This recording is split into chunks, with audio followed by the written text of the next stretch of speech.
জামাত ইসলাম থেকে ধানের শীষ তুলে দিয়ে যোগদান করলেন।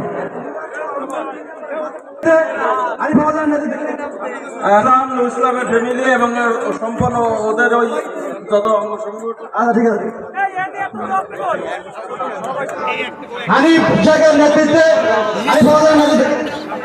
নুর ইসলামের ফ্যামিলি এবং উপস্থিত আছেন সে দীর্ঘ আমাদের এই অঞ্চলের কান্ডারি প্রিয় ভাই ও বোনদের আমি বলতে মানি এই অঞ্চলের বিএনপির যদি আপনারা জয়যুক্ত করে ভোট দেন।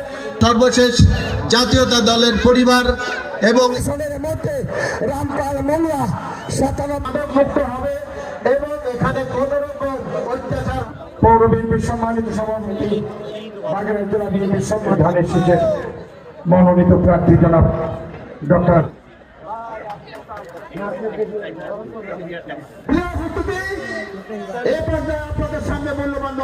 এই সভার সম্মানিত সভাপতি উপস্থিত